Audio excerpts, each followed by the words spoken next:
De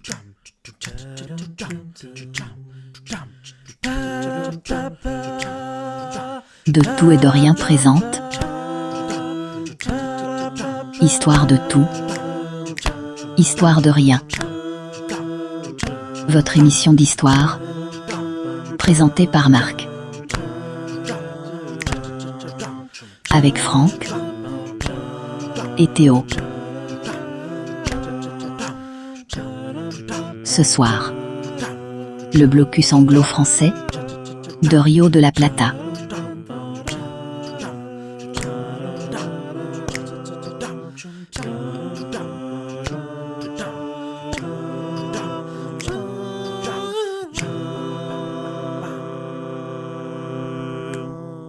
Bonjour à toutes et à tous, chères auditrices, chers auditeurs, chers tous, vous écoutez un épisode d'une nouvelle émission, de votre nouvelle émission favorite, j'en suis sûr, une émission qui parle d'histoire, parce que ça y est, on se spécialise un peu plus dans l'histoire, comme vous l'avez remarqué au cours de ces derniers mois. Nos invités du jour, vous les connaissez, ils sont chauds, ils sont incroyables, ils sont beaux, ils sont intéressants, c'est bien évidemment Franck et Théo. Est-ce que c'est la forme aujourd'hui ou pas ? C'est la patate. C'est la grosse patate. Et c'est Oui, chouette, oui. et c'est chouette que ce soit la grosse patate, parce qu'on va parler un petit peu d'Amérique en plus, donc ça c'est quand même vraiment très très très chouettos. La patate, l'Amérique, vous l'avez. Waouh. Waouh, et oui, on est ici pour faire un peu de l'humour, si je puis dire. Donc ouais, aujourd'hui on va parler non pas pommes de terre, on va parler Amérique, et plus précisément on va parler Amérique du Sud. Théo, est-ce que tu t'y connais un petit peu en Amérique du Sud ou pas ? Non. Pas du tout. Et c'est pas grave parce que je suis sûr que tu auras quand même des trucs hyper incroyables à nous raconter sur le blocus anglo-français de Rio de la Plata, parce que c'est ça le sujet du jour. Non, mais ce nom, quand tu réponds des enfers, non. Et il vient pour la bonne humeur, c'est pour ça qu'il est là. Vraiment fou. Moi, j'ai vu la lumière, je suis venu. Du coup, effectivement, aujourd'hui, on va parler du blocus anglo-français de Rio de la Plata. Donc, c'est un blocus qui a eu lieu au 19e siècle, où les Anglais et les Français sont intervenus pour bloquer, faire un blocus au niveau de l'Argentine. Toi, est-ce que tu as des trucs à nous raconter dessus ou pas, Franck ? Ou t'es comme Théo ? Bah, moi, j'ai refait mes devoirs un peu avant de venir, mais en soi, j'ai pas trouvé de sujet qui soit extrêmement évident sur lequel je connaisse pas mal de choses. Il y a plein de petits détails qui, je pense, sont intéressants à mentionner, mais j'avoue que j'ai pas trouvé d'angle d'attaque sur cet épisode. Et je te comprends. Parce que on pourrait parler. En vrai, il y a tellement de trucs qu'on pourrait développer, mais qui ne sont pas forcément spécifiquement sur ce sujet-là. Ouais. C'est pas un sujet qui est non plus,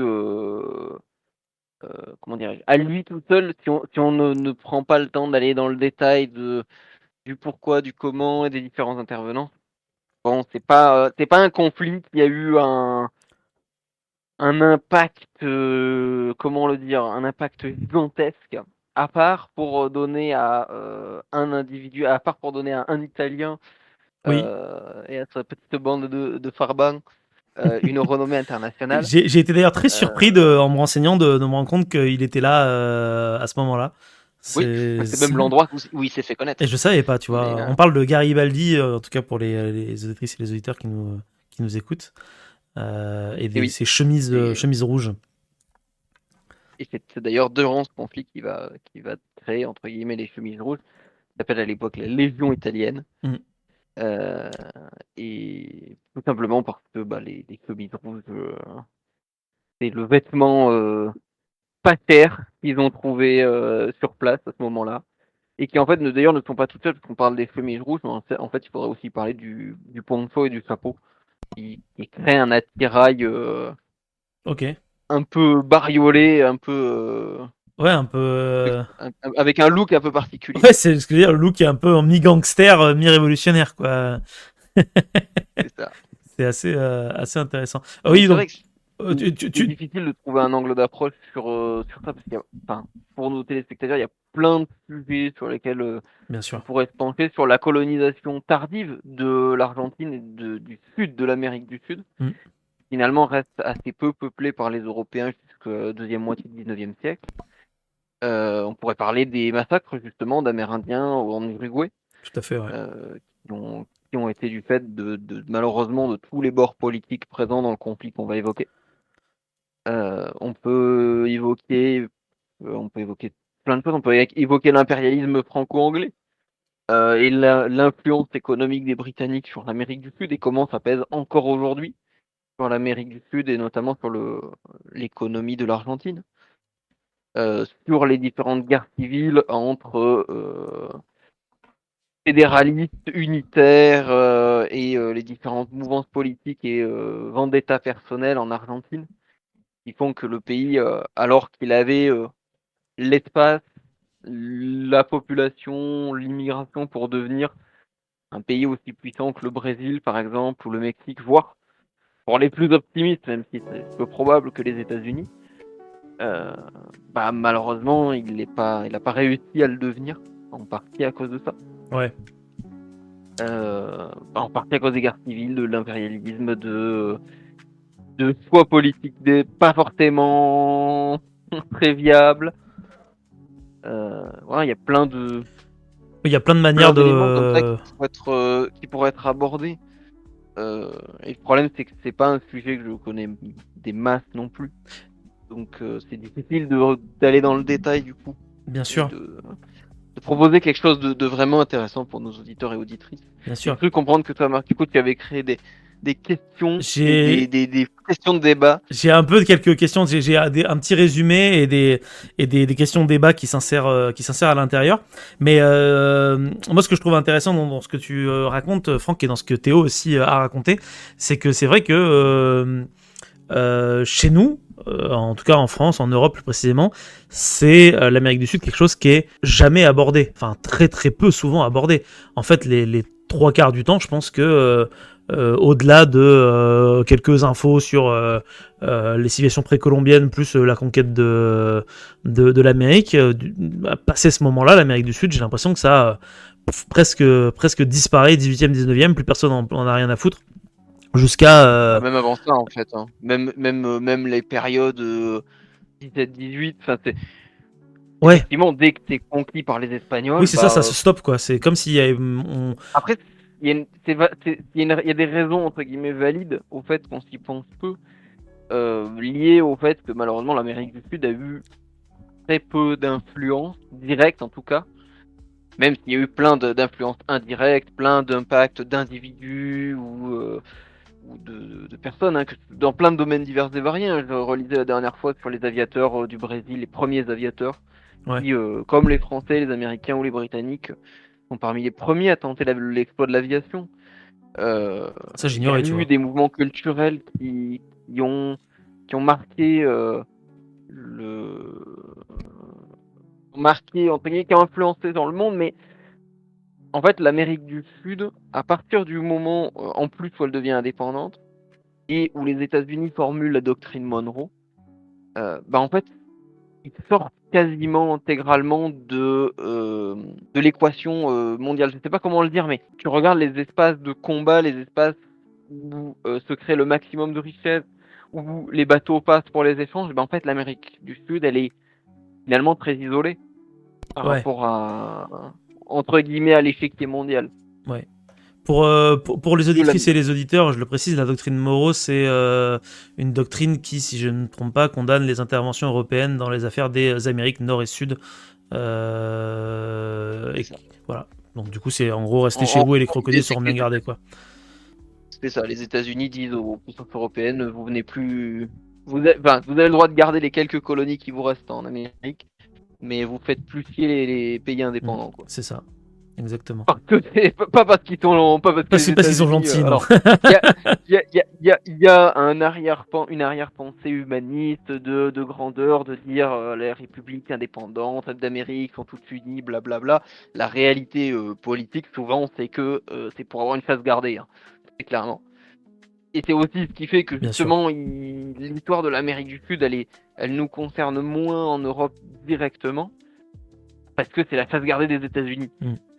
Et d'ailleurs, pas que sur le domaine militaire ou diplomatique, sur le domaine archéologique.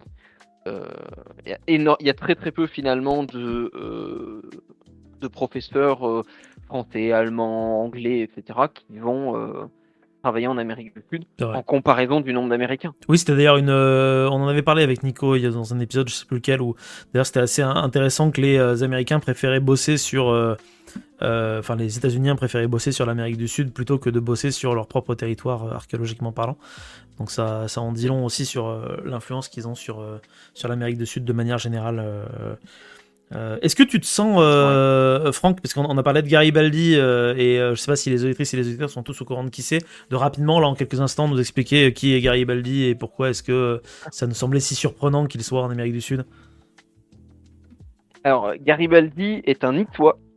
Parce que oui, il est né à Nice sous le Premier Empire en 1807. Donc il grandit une tendre enfance sous un régime français bonapartiste, donc il mixe des éléments de monarchie et de république révolutionnaire. Et il appartient à une famille de la petite bourgeoisie.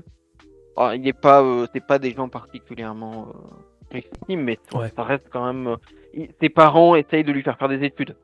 Bon, il refuse complètement. Et à 15 ans, il devient mousse. Il part sur les mers. Et il rejoint rapidement, après avoir fait des rencontres, notamment des Français. Ok. D'obédience. Alors, je sais pas si c'est pas des. J'ai perdu le nom de la philosophie, mais c'est une philosophie sociale, révolutionnaire, qui promeut l'humanisme universel. Ok. Et ça va le marquer.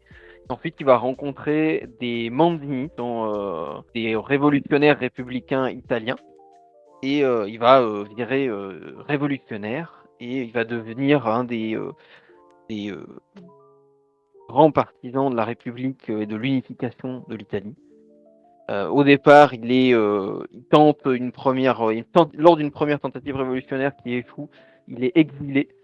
Il s'exile volontairement parce qu'il est sous peine de mort. Ok. Il est condamné à la peine de mort dans cet exil. Il s'enfuit, il part au Brésil, où il va participer à des combats révolutionnaires dans le sud du Brésil, au Rio Alegre, qui tente de devenir sa propre république face à l'empire du Brésil. Le Brésil à ce moment-là est un empire en pleine gestation. Il fonde des comités locaux et devient rapidement le chef des Italiens révolutionnaires en Amérique du Sud. Puisqu'à ce moment-là, il faut le rappeler à nos auditeurs et auditrices, encore une fois, comme je le disais, l'Amérique du Sud est finalement peu peuplée par les Européens. Il y a beaucoup de natifs sud-amérindiens qui sont des majorités même. En Uruguay, par exemple, lors du conflit qu'on va évoquer, les Amérindiens sont toujours une majorité. En réalité, les Européens, malgré la possession légale des terres, malgré la majorité dans les grandes villes, etc., en fait, il y a une quasi-majorité de population indigène. Et donc les populations du coup européennes, italiennes, mais basques aussi. Par exemple, on y reviendra peut-être, mais la ville de Montevideo, la capitale uruguayenne, a une très forte population basque, qui est presque supérieure à la population uruguayenne pré-indépendantiste, avant l'indépendance. Je vais y arriver. Donc les Italiens forment une minorité nombreuse en fait. Ok, je vois. Montevideo, par exemple, je crois qu'ils sont quelque chose comme 600. Là où les Uruguayens natifs, c'est-à-dire de 2e, 3e, 4e génération, d'ascendance espagnole, sont peut-être le double, tu vois. Donc en fait, ils sont proportionnellement très nombreux.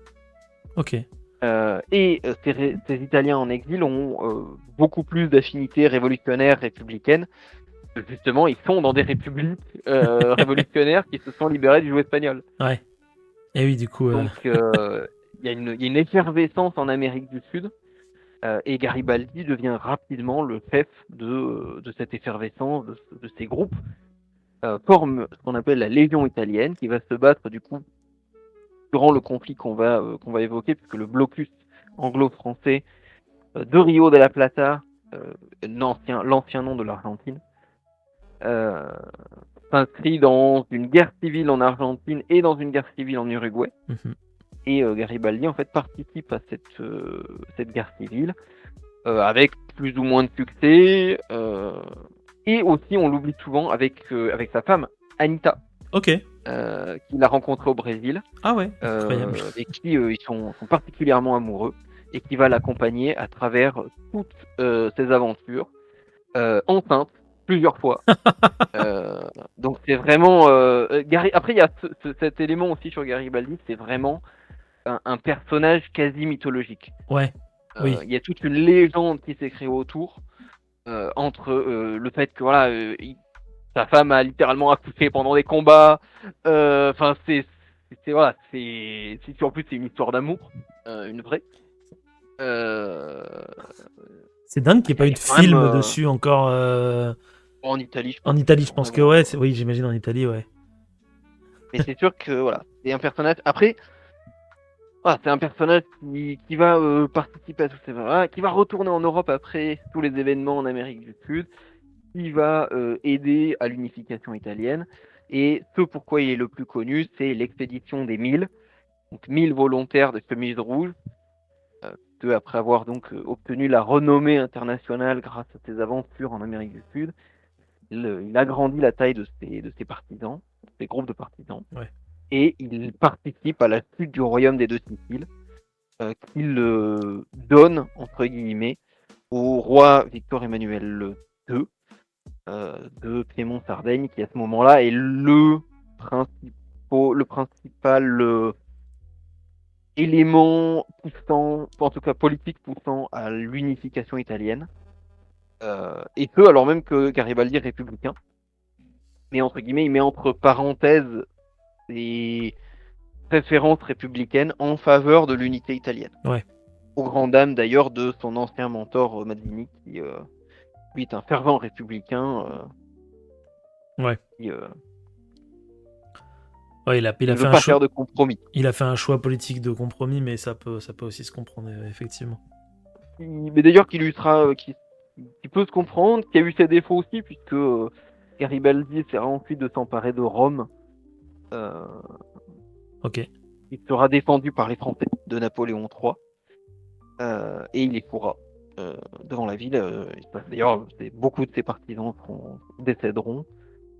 Mais du coup, il y a toute une épopée de Garibaldi qui commence en Europe, qui s'en va naviguer sur les mers, qui part en Amérique du Sud. Ouais, en j'avoue que c'est exil, quand même, ça fait très qui devient aventurier, un quoi. exil combattant révolutionnaire et amoureux, qui revient en Europe, qui réussit la révolution, qui réussit à unifier l'Italie. Voilà. Parce que qui est donc niçois à la base. Ok. Parce que, Comme quoi à Nice, il n'y a pas que des méchants et des bouillabaisse. Voilà. Parce que si je ne m'abuse, je me permets de digresser un petit peu, mais dans mes souvenirs, il veut prendre Rome, mais les Français qui étaient dans le camp des Italiens au début changent de camp pour éviter que Rome soit prise, non, ou un truc comme ça, il me semble, non, au dernier moment. Ah, c'est ça. C'est-à-dire qu'en fait, le Napoléon III se veut défenseur de la foi catholique, parce que ça lui permet d'avoir une certaine influence sur le reste de la chrétienté par voie de fait. Ouais. Et il veut pas laisser aux Italiens, entre guillemets, la possibilité de contrôler Rome. Soit de récupérer le manteau pour eux, soit d'opprimer le pape, puisque Napoléon III étant l'un aussi des acteurs de l'unification italienne, malgré tout. Il se dresse un peu en arbitre de l'unification italienne. Ok. Et bah, ils ont le droit de faire et de pas faire. Et bah, merci en tout cas. Évidemment, n'aura aucune conséquence. Merci en tout cas, Franck, pour ces petites informations croustillantes comme toujours, qui ont été très, très intéressantes. Théo, si tu as envie de rebondir sur quelque chose, surtout tu n'hésites pas, hein, même si tu peux avoir l'impression de ne pas avoir de choses à dire, on a toujours des choses qui peuvent être intéressantes, des remarques ou des trucs comme ça. Ouais, bien sûr, carrément. Bah, c'est un sacré personnage, hein, ce Garibaldi. D'ailleurs, je crois que. Alors, c'est un souvenir qui est hyper lointain, donc je sais pas si l'un de vous deux en sait plus ou pas. Mais. Ou si j'ai peut-être pas entendu Franck en parler. Je crois que vers la fin de sa vie, il devient pas genre député en France ou un truc dans le genre. Ouais. Alors, de mémoire, il revient en France. Il combat. Il est général Face à la dans. Prusse, Il ouais. me semble qu'il est général face à la Prusse lors de la guerre franco-prussienne. Ah ouais. Ouais. Et il a même eu, je crois, à un moment donné, je sais pas s'il a pas été, s'il n'était pas porté volontaire pour la guerre civile aux États-Unis. Ok. J'ai un doute là-dessus. C'est possible, mais moi je me rappelle, j'avais eu un cours sur l'essor des identités nationales, etc. Et justement, il y avait ce fait que un révolutionnaire italien un révolutionnaire républicain italien arrive et combat pour la France et se retrouve élu député en France, alors peu de temps, parce que du coup, ça crée tout un Plus se dire. bordel, parce qu'il n'a pas la nationalité, etc. Ben oui, mais en fait, si, c'est ça qui est paradoxal. En fait, c'est là où Garibaldi Oui, parce qu'il est né je pense, un personnage à qui est Nice, intéressant. C'est ça, il est né à Nice, mais Nice française, pas Nice savoyarde. Donc, techniquement parlant, comme d'ailleurs beaucoup de gens qui sont nés durant l'Empire, il peut prétendre à la nationalité française puisqu'il est né en territoire français. Oui, bien sûr. Mais après, il y avait Donc, cette opposition entre cette république qui était quand même très dirigée par des royalistes, etc.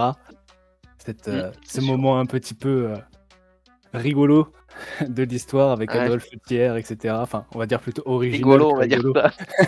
On va dire original. Non, mais c'est sûr, ouais, puis, c'est vraiment un personnage qui Enfin, allez-y, chers auditeurs et auditrices, lisez Garibaldi, regardez des séries sur Garibaldi, c'est vraiment un personnage qui a une vie assez incroyable, hein, franchement, et qui est aujourd'hui au statut de père fondateur de l'Italie et de légende, et qui a quand même réussi à garder, je pense, peut-être aussi par rapport à d'autres, une ambition universaliste.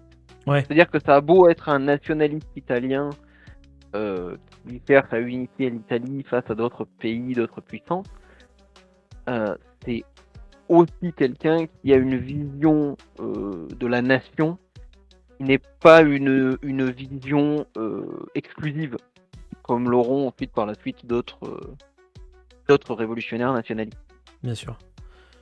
Et surtout, de ce qu'on en sait, il est resté quand même très aligné toute sa vie aux mêmes idées. Tandis que d'autres n'hésitent pas comme on le dirait à au Hugo aujourd'hui, retrancher. c'est un bon gros gauche. D'ailleurs, c'est rigolo parce que tu as parlé de la guerre de sécession et du coup, j'ai vite fait un petit check-up. Effectivement, les Américains lui ont proposé de venir les aider pendant la guerre de sécession, mais Garibaldi a fait deux demandes. La première, c'est qu'il voulait que les esclaves soient émancipés directement, et ensuite il voulait le commandement suprême des armées. Et donc du coup, on lui a gentiment fait comprendre que l'émancipation des esclaves n'était pas vraiment prévue au programme, et que il filerait pas le commandement des forces armées fédérales à un étranger, même si techniquement il a un passeport américain. Et donc du coup, les négociations sont arrêtées là, d'autant plus qu'il avait rajouté une troisième clause dans laquelle il disait que, en gros, si Victor et Emmanuel II avaient besoin de lui, il partirait pour aller l'aider. Voilà. Donc du coup, ça s'est pas super bien passé, je pense, les négociations entre les différents partis. Mais c'est rigolo, ça a l'air d'être un sacré bonhomme. Surtout quand il réfléchit 3 secondes, ils ont fait un très très mauvais choix parce que McClellan, qui était c'était pas dingue, le général en chef des armées US, il est nul. Alors, j'exagère peut-être un peu parce qu'évidemment, toujours remettre les choses dans leur contexte. Mais pareil, si vous vous penchez sur la guerre de sécession, vous verrez que McClellan a fait quand même un certain nombre de choix stratégiques qui étaient, en comparaison des choix qu'a fait le général Lee en face, assez catastrophique. On vous renvoie d'ailleurs à notre hors-série gigantesque de 5h30 sur la guerre de sécession.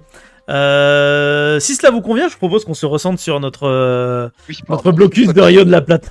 Parce que là, les éditeurs doivent se dire, putain, on a cliqué sur un truc et les mecs ils parlent de Garibaldi. Ça fait 30 minutes, tu sais. On a hijack l'épisode. Voilà, Le ça fait piège. une demi-heure qu'on parle de ça. Let's go. Alors, Alors, ce blocus, du coup, ce fameux blocus. Alors, on parle de quoi en fait? en fait, au milieu du 19e siècle, le bassin de Rio de la Plata, qui est composé des fleuves Paraná, Paraguay et Uruguay, représentait un espace stratégique. Cet espace représente un véritable espace justement stratégique majeur pour le commerce dans cette région marquée par une instabilité, une certaine instabilité politique. Dans cette instabilité politique, la Confédération argentine, dirigée par Juan Manuel de Rosas, va imposer une politique particulièrement centralisée. Tout commerce fluvial international devait transiter par le port de Buenos Aires. Ce choix, fondé sur des raisons à la fois économiques et politiques, visait à asseoir l'autorité de la ville sur les provinces intérieures, tout en renforçant le contrôle douanier de l'État. Cette politique de fermeture des fleuves intérieurs, notamment du Paraná, entrait en contradiction directe avec les intérêts croissants des puissances européennes, en particulier du Royaume-Uni et de la France. Ces dernières, désireuses d'ouvrir de nouveaux débouchés commerciaux vers le Paraguay, la Bolivie et le nord de l'Argentine, voyaient d'un très mauvais œil l'imposition de taxes à l'entrée de Buenos Aires et le refus de libre navigation imposé par Rosas. Elle soutenait en cela les provinces argentines dissidentes comme Corrientes ou Entre Rios et surtout le parti Colorado uruguayen engagé dans un conflit contre le parti Blancos, allié de Rosas. Parce que oui, comme l'a dit Franck, c'est aussi la guerre civile en Uruguay à ce moment-là. Le blocus naval franco-britannique, mis en place officiellement à partir du mois d'août 1845, visait donc plusieurs objectifs. Briser la politique protectionniste argentine, garantir la liberté de navigation des fleuves, affaiblir Rosas en soutenant militairement ses ennemis. Montevideo, tenu par les Colorado, devint la tête de pont de l'opération. L'intervention étrangère prenait ainsi une dimension à la fois géopolitique, commerciale et idéologique. Il s'agissait d'imposer par la force si nécessaire le principe de libre-échange et de circulation au cœur du libéralisme économique européen au XIXe siècle. Cependant, pour Rosas, les fleuves du territoire national ne pouvaient être considérés comme des voies internationales. Ils relevaient selon lui de la souveraineté exclusive de la Confédération argentine. Toute intrusion étrangère non autorisée dans ces eaux constituait donc un acte d'agression directe. C'est ce différend juridique fondamental qui va déclencher l'un des conflits les plus significatifs de la diplomatie sud-américaine du XIXe siècle.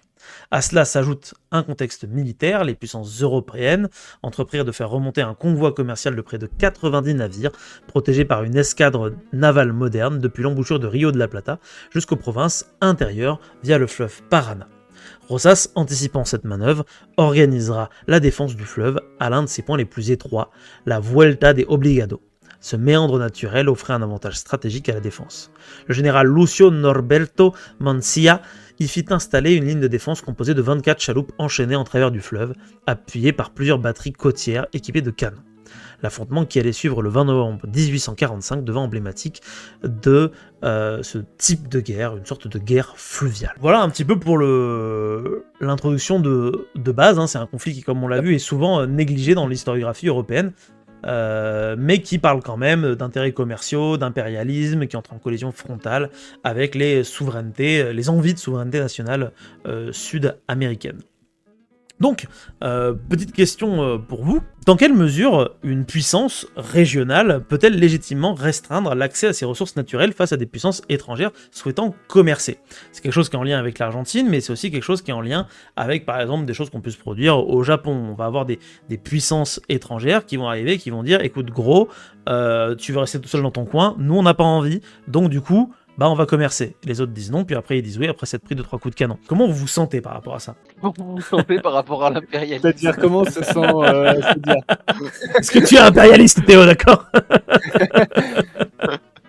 Ok, je peux aller. C'était les méthodes de l'époque, on va dire. Hein, Je peux aller un petit peu plus loin parce qu'on pourrait aussi se faire l'avocat du diable et réfléchir à la manière suivante. C'est est-ce que d'un côté on n'a pas effectivement de l'impérialisme, et est-ce que de l'autre côté on n'a pas non plus une politique protectionniste qui est pratiquement autoritaire ? En gros, où se trouverait une limite entre affirmation nationale et entrave à un commerce international ? Vous avez 5 heures. La question, elle est Elle est vite répondue, jeune entrepreneur. complexe. Non, elle est beaucoup plus complexe que ça. Je veux dire, ça veut. ça veut à la fois tout dire et rien dire. Tu parles de quel régime? Tu parles de quel... tu vois, est-ce qu'on parle d'une dictature qui enferme sa population? Est-ce qu'on parle d'un régime qui veut juste empêcher des entreprises étrangères de bouffer ses propres entreprises? Et comme tout, c'est une question de mesure. Et le protectionnisme, ça peut à la fois vouloir simplement dire que tu fais en sorte que tes propres entreprises et ta propre économie ne se fassent pas avaler par les entreprises d'un pays plus riche, tout comme ça peut vouloir dire que tu refuses toute forme de négociation, de commerce, de quoi que ce soit avec qui que ce soit. De la même manière qu'à l'inverse, le libéralisme, ça peut être de vouloir favoriser effectivement les échanges et donc l'enrichissement des deux côtés, tout comme ça peut vouloir dire accaparement des richesses. Ça veut tout et rien dire en fait. C'est vrai.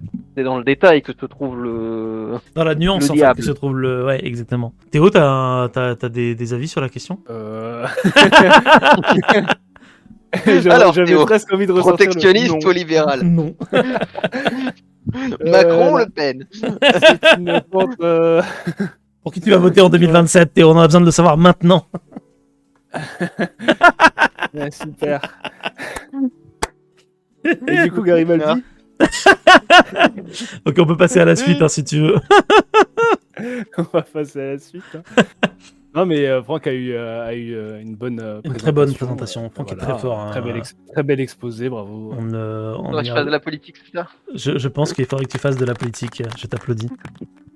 On voterait tous pour toi. Eh ben, sauf quand il commencerait à incendier tous les bâtiments et à monter sur des barricades.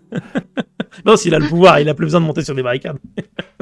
Ouais, mais il dégommerait les Le barricades. mec, le mec qui sort de son palais, il prend un pavé, il le jette sur sa propre fenêtre. C'est ça. C'est que le gouvernement. Mais c'est vous le gouvernement. Ah merde, Ah bah, c'est les civils. Très bien, et bien dans ce cas, nous allons reprendre. Le 20 novembre Amérique latine. 1845, sur les eaux du Paraná, se déroula une confrontation assez inédite, la bataille de Vuelta de Obligado. L'escadre conjointe franco-britannique, composée de 6 navires de guerre britanniques et de 5 navires français, faisait figure d'invincibles machines de guerre fluviales modernes. Leur convoi, escortant donc, comme on l'a dit plus en amont, près de 90 navires marchands, visait à atteindre Corrientes, en remontant le Paraná, et ainsi contourner le contrôle douanier imposé par Buenos Aires. Les Européens comptaient sur leur supériorité technologique. Ils déployèrent des canons rayés Pesar et des canons Pex-Hans, et pour la première fois en Amérique du Sud, des roquettes Congreve. Face à cette force, Rosas et le général Lucio Norberto Mansilla misent alors sur une défense ingénieuse. Ils occupent un méandre étroit du fleuve, la fameuse Vuelta de Obligado, où le Paraná ne mesure alors que 700 mètres de largeur, et la navigation est naturellement rendue périlleuse. Là, ils installèrent un barrage impressionnant, 24 barges reliées entre elles par 3 lourdes chaînes, soutenues parfois par des bateaux civils, compensés en cas de perte. Sur la rive droite, 4 batteries, totalisant environ 30 canons de calibres variés. Ces canons furent installés dans des positions dominantes. En soutien, 2000 soldats furent retranchés dans les collines, épaulés par une brigade de volontaires et quelques embarcations légères défendant le barrage. Lorsque l'escadre alliée s'avança, les premiers à intervenir furent les navires les plus anciens à voile. La San Martín, arraisonnée par les Français, tenta de briser les chaînes, mais se retrouva immobilisée par la soudaine dispersion du vent. Elle essuya plus d'une centaine de tirs, perdant 2 canons et perdant aussi 80 hommes, avant de se détacher du barrage et de continuer sous un feu meurtrier. Lorsque les voiliers furent ralentis, les bateaux à vapeur commencèrent à manœuvrer. Insensibles au vent, ils avancèrent jusqu'aux chaînes. Le Fulton réussit à les briser, permettant à l'escadre de progresser. Dans le même temps, les batteries argentines finirent par manquer de munitions et furent détruites. Plusieurs de leurs canons furent alors récupérés comme trophées. Le bilan humain fut lourd pour les Argentins. On dénombre près de 250 morts et 400 blessés. Les pertes du côté allié furent beaucoup plus modestes, avec une vingtaine de tués et une soixantaine de blessés.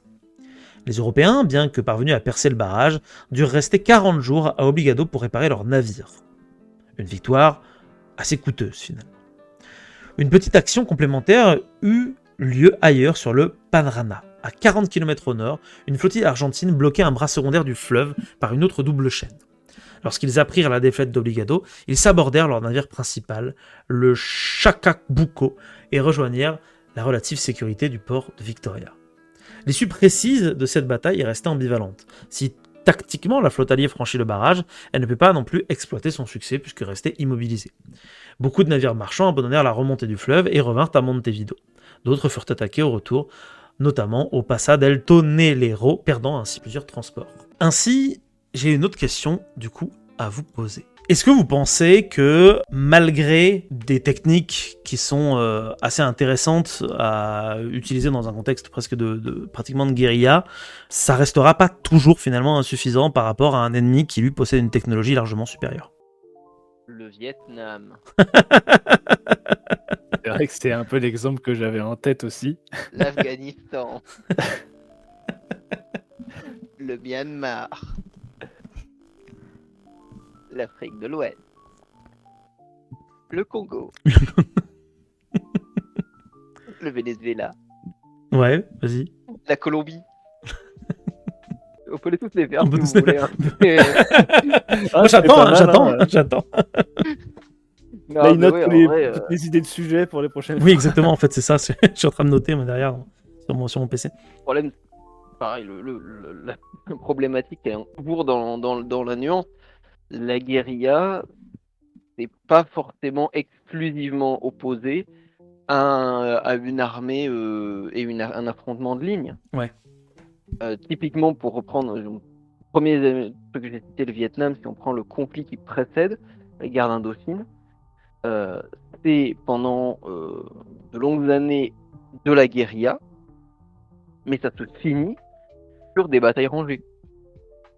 Puisque au départ, la guérilla Viet Minh, elle a pas les ressources pour affronter directement dans une bataille rangée l'armée française. Mais à partir du moment où les communistes chinois gagnent la guerre civile, ils ouvrent des lignes de ravitaillement directes vers l'URSS. Ouais. Le Viet Minh commence à récupérer de l'artillerie soviétique. Et à partir de là, ils peuvent se permettre de lancer des affrontements directs et massifs. Et parfois, la guérilla, tu as des contre-exemples où la guérilla seule ne te permet pas de gagner. Elle peut te permettre de harceler ton ennemi, mais pas forcément de l'emporter. Techniquement, la guerre d'Algérie, les combattants algériens n'ont pas gagné la guerre d'Algérie sur le terrain. À la fin de la guerre d'Algérie, la ville d'Alger, il n'y a plus aucune cellule du FLN. Ils ont tous été massacrés. Parce que les techniques de contre-guérilla, de contre-insurrection, sont tout aussi efficaces que les techniques d'insurrection, en fait. Ok. Donc, de nouveau, guérilla ou ligne de front, ça dépend de ton adversaire, ça dépend de ton objectif. Est-ce que tu te bats chez toi ou chez les autres? Et surtout si pas les autres forcément sont très pour, loin de chez eux aussi. Ça peut jouer. Voilà. L'expédition française au Mexique, ils ont tant sur la guérilla que sur la ligne de front, il y a eu des succès et des défaites. Ouais. Ça dépend pareil, ça dépend aussi l'écart de puissance, l'écart de moyens que tu mets dedans, et même comme ça te garantit rien. L'Afghanistan pour les Américains ou les Soviétiques.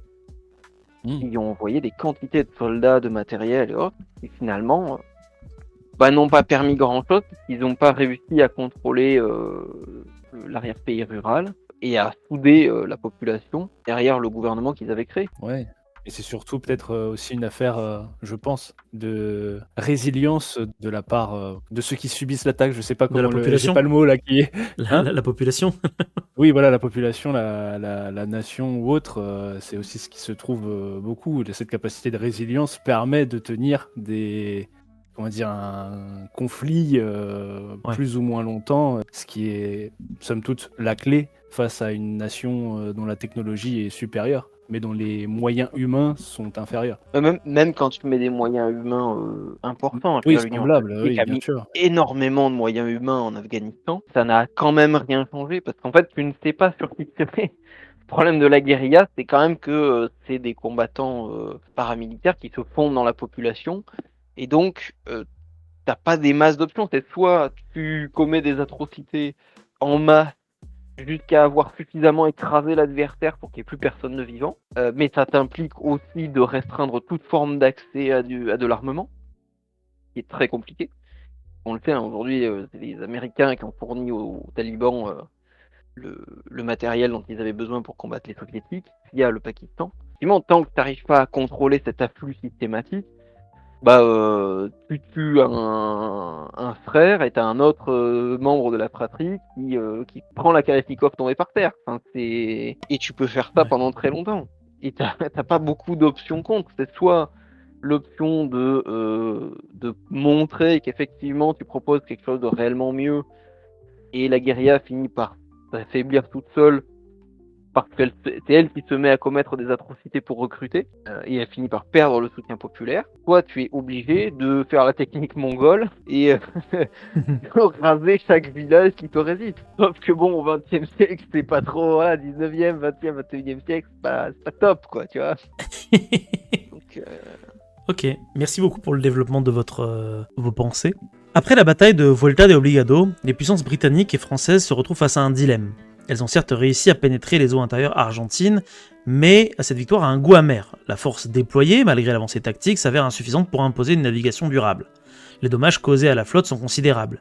Comme on l'a dit, l'escadre doit rester 40 jours à Obligado pour les réparations. Les navires marchands peinent à trouver un débouché rentable.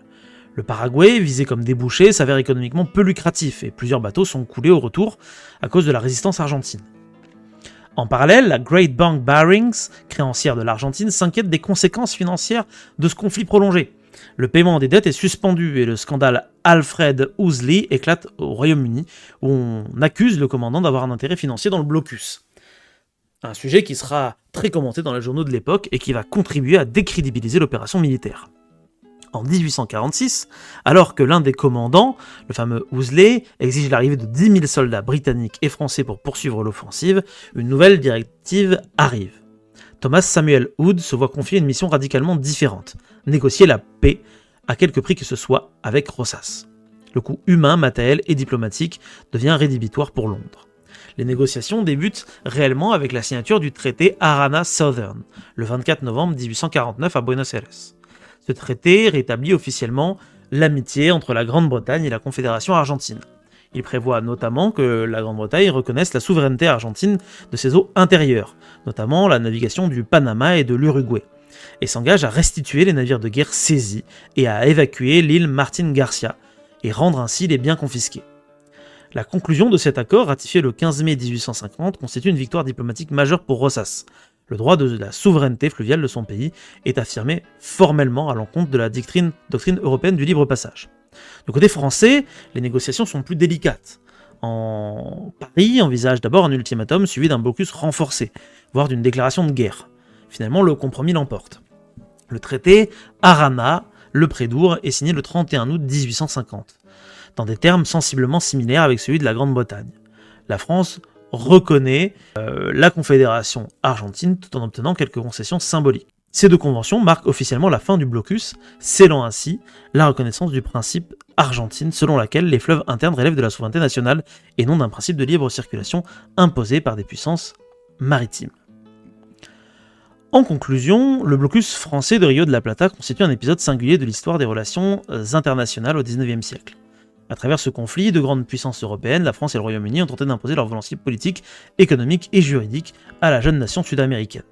L'Argentine, alors dirigée d'une main de fer par Juan Manuel de Rosas, sous couvert de défendre la liberté du commerce et de navigation, les Européens ont en réalité poursuivi des intérêts stratégiques qui n'ont pas su tenir à l'épreuve du terrain et à la ténacité de la résistance locale. Militairement, la supériorité technologique de la flotte franco-britannique ne put masquer l'impréparation logistique et la sous-estimation de l'adversaire. La bataille de Vuelta de Obligado, bien que tactiquement remportée, entraînera des pertes importantes et ne permit pas de contrôler durablement le fleuve. Diplomatiquement, le coût du blocus, conjugué aux critiques internes, aux difficultés économiques et aux résistances locales, força Londres et Paris à reconsidérer leur position. Ainsi, loin d'être une simple confrontation périphérique, ce blocus révèle des dynamiques globales, la tension entre les ambitions impériales européennes et les souverainetés émergentes, la montée en puissance des nationalismes latino-américains, l'émergence de droits des peuples à disposer de leurs propres ressources. Encore aujourd'hui d'ailleurs, l'Argentine célèbre la date du 20 novembre comme la journée de la souveraineté nationale en mémoire de la résistance héroïque de Vuelta de Obligado. Plus qu'un événement militaire, le blocus de Rio de la Plata s'impose donc comme un jalon essentiel dans la longue lutte pour l'autonomie politique et économique des nations sud-américaines face à l'ingérence étrangère. Ce qu'il faut savoir avant toute chose, c'est qu'il y a beaucoup parmi les historiens de débats autour de ce conflit-là, puisque l'Argentine a pas mal utilisé ce conflit comme, on va dire, une sorte de roman national, faisant de ce moment-là une véritable victoire argentine. Mais c'est aussi intéressant parce que je trouve que, en tout cas pas moi, hein, mais beaucoup d'historiens ont l'air de trouver que c'est plus subtil que ça, bien évidemment, et que certes ça ressemble à une victoire, mais que malgré tout c'est que le début de l'implantation, on va dire, franco-britannique dans les environs, et que ça s'arrêtera pas là. Du coup, j'aurais voulu savoir un petit peu ce que vous en pensez vis-à-vis de tout ça. Parce que il semble par exemple que de l'autre côté, la signature du traité de paix va avoir des influences non négligeables sur ce qui va se passer par exemple du côté de l'Uruguay, où au final il me semble que c'est les troupes plutôt françaises qui vont gagner de l'autre côté, si je ne m'abuse, il me semble. Troupe française, c'est un peu non, c'est les. Pas le parti. Il y a deux grands partis, les c'est Colorados. le parti et les Blancos. Colorado, je crois, il me semble, qui gagne. C'est ça. Et c'est en gros les. Parce que attention, le problème c'est quand on parle Colorados et Blancos, il y a beaucoup de gens qui de surface vont dire d'un côté il y a les libéraux et de l'autre côté les conservateurs. En fait, non. C'est deux groupes d'intérêts un peu différents. Les Colorados, c'est une bourgeoisie urbaine à Montevideo, la capitale uruguayenne. Donc plutôt libéral parce que urbain. Et de l'autre côté, les Blancos, c'est les propriétaires terriens, plutôt campagnards et donc plutôt conservateurs. Mais typiquement, les deux partis vont commettre des massacres à l'encontre des populations indigènes. Considérant tous les deux que les populations locales sont inassimilables et donc provoquer la quasi-disparition de leur culture pendant un long moment en tout cas. Les Colorados gagnent effectivement en Uruguay, en partie donc suite à cet appui franco-britannique. Bon après, en dehors de réaffirmer l'indépendance de l'Uruguay par rapport à l'Argentine et par rapport au Brésil, est-ce que ça va changer sur l'histoire de l'Amérique du Sud? C'est un peu difficile à dire. Je pense surtout qu'en plus les Britanniques vont revenir par la suite et imposer des traités économiques à l'Argentine qui vont l'enchaîner, notamment au commerce de bétail. Qui va s'effondrer durant plusieurs fois. D'ailleurs, il va y avoir plusieurs cracks, et dont notamment un important au XXe siècle, qui va foutre l'économie de l'Argentine par terre. Donc, au niveau international, est-ce que ce conflit-là règle les choses? Je suis pas bien sûr. Et comme beaucoup de conflits, c'est un débat qu'on a déjà vu avec Léo notamment. Les traités de paix, les batailles, les guerres. Est-ce qu'il y a des événements décisifs ou est-ce que finalement, les choses ne se font pas sur le long terme? L'accumulation des facteurs qui fait avancer la machine entre guillemets Tout à fait, de la société. Effectivement. Ce genre de conflit, c'est très difficile à. Ouais, c'est un vrai nœud de. Puis en plus, nous on connaît pas, comme on l'a dit au tout début, c'est pas un truc qu'on connaît vraiment bien, et ça a l'air d'être un nœud de. Enfin, moi, plus j'avançais sur le truc, plus je me disais, mais c'est le bordel, vraiment. Le problème c'est qu'il y a plein de factions différentes, il y a plein d'inimitiés personnelles, puisqu'en réalité le chef des partis Blancos a été nommé président à la base par le chef du parti Colorados, qui était lui-même accusé de corruption et qui avait besoin d'un remplaçant, sauf que les deux ont fini par tomber en désaccord. Il y a plein de questions là-dessus. L'histoire de l'Argentine de manière générale, il y a une grosse division entre une vision fédéraliste, décentralisée, et une vision plus unitaire et plus centralisée autour de Buenos Aires, qui a pourri la vie politique argentine pendant quasiment un siècle. Ouais. Et qui a participé entre guillemets à leur peu d'attractivité par rapport à d'autres pays d'immigration en Amérique du Sud, comme le Brésil. Bah, merci Et beaucoup, tu vois, non, mais Franck, pour très tes comme question. compléments. Moi, ça me va très très bien. Parce qu'effectivement, comme on l'a vu, c'est vraiment. C'est vraiment, ouais, c'est ça, c'est un nœud un nœud de spaghetti, quoi, presque, je trouve. Si vous allez faire un tour, les auditrices et les auditeurs, sur la page Wikipédia de la Grande Guerre en Uruguay, vous allez voir vraiment les belligérances et Et surtout, bordel, quoi. Hein. quand tu regardes les cartes, t'as l'impression que l'Argentine c'est gigantesque, alors qu'en fait, quand tu regardes les zones réellement peuplées, réellement contrôlées, c'est tout petit. Ouais. Ce qu'on appelle tout le Chaco et la zone, un immense triangle Ah oui, le entre Grand Chaco, là, c'est Argentine, ça. c'est Ok, ça. ouais, Entre je vois. Argentine, Bolivie et Paraguay, c'est vide. Il y a Ouais. très très peu de personnes. D'ailleurs, les conflits suivants entre ces trois pays pour le contrôle de la région, à chaque fois, c'est quelques centaines de soldats. Enfin, quand tu compares ça au conflit européen à la même période dans les Balkans, euh, Oui, ça n'a rien Ouais, à ça voir, n'a quoi. rien à voir, ouais. on n'est pas du tout sur les mêmes ordres de grandeur ni les mêmes intérêts. Ça, plus le conflit entre l'Argentine et le Chili sur le contrôle de la Terre de Feu au sud et Ouais. de toute la Patagonie, sur laquelle d'ailleurs un Français a tenté de régner. Oh, ok. N'hésitez pas à aller voir, chers auditeurs et auditrices, un Français dont je ne sais plus, je crois de la famille d'Orléans, qui a mitonné les indigènes locaux en leur expliquant qu'il avait le soutien de la France et qu'il allait créer une Patagonie indépendante. Antoine Qui a été couronné de roi. Tounès, qui est roi Voilà. d'Araucanie et de Patagonie entre 1860 et 1862. Voilà. Et ça a évidemment pas duré. Il n'avait pas le soutien de la France. Voilà. Il y a le conflit avec le Chili, donc sur le contrôle de ces territoires-là. Les conflits plus au nord, effectivement, face à la Bolivie, à la Confédération péro-bolivienne.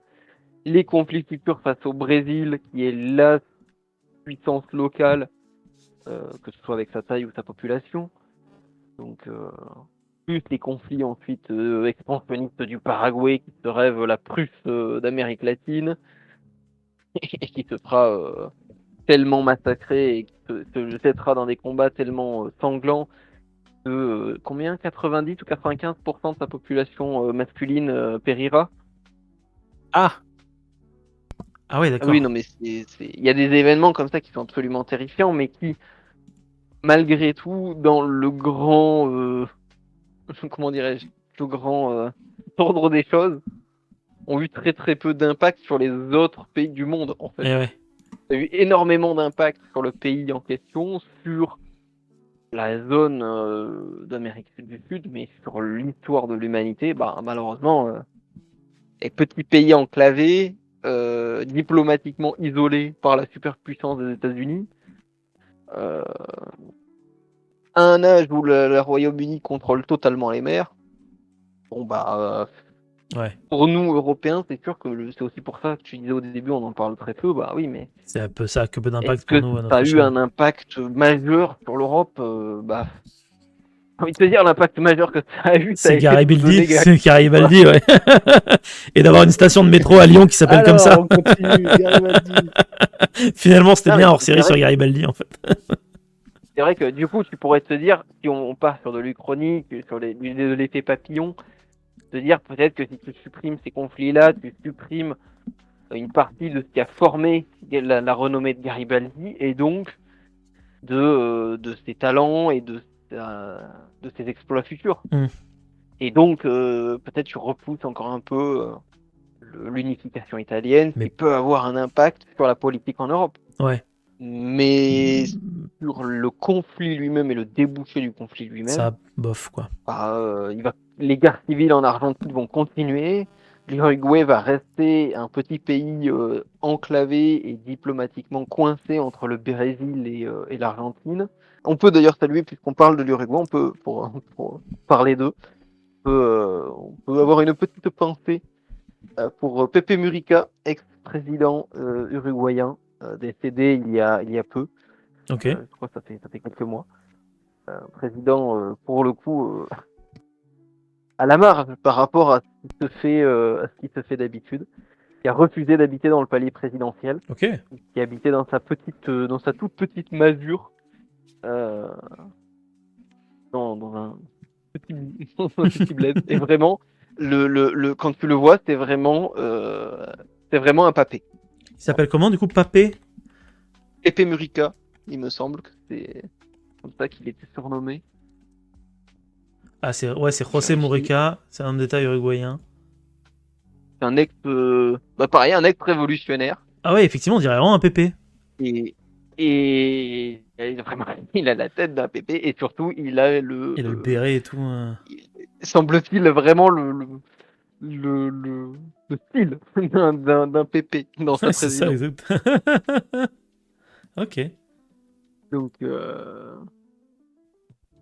Effectivement, il est mort. et il est mort assez récemment. Bah, il y a 10 ans, quoi. Il y a. Ah ouais? Non, pardon, pas il y a Je 10 pense ans, qu'il pardon, je dis de la merde. Il est mort effectivement le 13 mai. C'est le 13 mai 2025. Je me suis gouré, j'ai vu 2015. Ah oui, voilà, j'allais Oui, dire, et je crois qu'il est mort avec quelques oui, mois. tout à Donc, fait. Tout à fait. voilà, c'était Ah, il a l'air d'avoir une vie personnage compliquée intéressant aussi. si vous voulez. Ouais. Ouais. Si vous voulez vous y intéresser, c'est un personnage intéressant. Mais rien que le fait que le gars ait refusé d'aller habiter au palais présidentiel, ou d'avoir des gardes du corps. Ça montre un peu, ouais, effectivement. Ouais. On est sur du Il se personnage. baladait avec en voiture coccinelle. Incroyable. Bah, merci beaucoup, Franck, encore une fois, pour ton intervention. Tu nous as donné plein d'anecdotes très intéressantes, très croustillantes. Merci aussi à toi, Théo, d'être venu. Non, pas que spectateur, parce que tu nous as quand même raconté plein de choses aussi qui sont très très chouettes, je trouve. Tu as donné ton point de vue et tout. Donc merci à toi d'avoir bien voulu venir avec nous pour cet épisode. Et surtout, on aimerait remercier aussi les auditrices, les auditeurs, tout le monde qui aide chez vous. On espère que ce nouveau format d'épisode vous plaît. Dites-le dans les commentaires si ça vous plaît ou non. Alors, ouais, ça change pas trop. C'est juste qu'on officialise le fait que les hors-séries sont plus des hors-séries. Mais sinon, voilà. Dans tous les cas, vous pourrez nous retrouver très bientôt avec un épisode sur Alexandre le Grand qui arrivera peu de temps après la sortie de celui-ci, j'imagine. N'hésitez pas, il y aura aussi plein d'autres sujets qui vont être faits. Donc vraiment, n'hésitez pas, abonnez-vous et partagez si tout ça vous plaît. Et si vous aimez les airs de guitare, derrière, des airs de guitare qui sont d'ailleurs, parce qu'il faut savoir citer ses sources, qui sont de Roberto Lara, qui est un guitariste argentin, voilà, qui est guitariste des années 70, 60-70, je crois, quelque chose dans ce goût-là. Donc si vous aimez bien le petit son de guitare que vous entendez derrière, n'hésitez pas à aller taper Roberto Lara sur YouTube.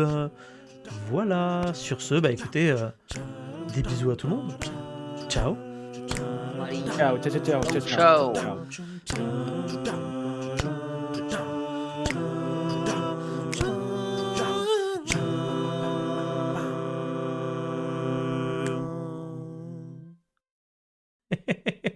Et bah nickel, parfait. Merci à vous deux encore une fois en off. Putain, moi j'ai rien compris, je croyais que c'était ma réunion.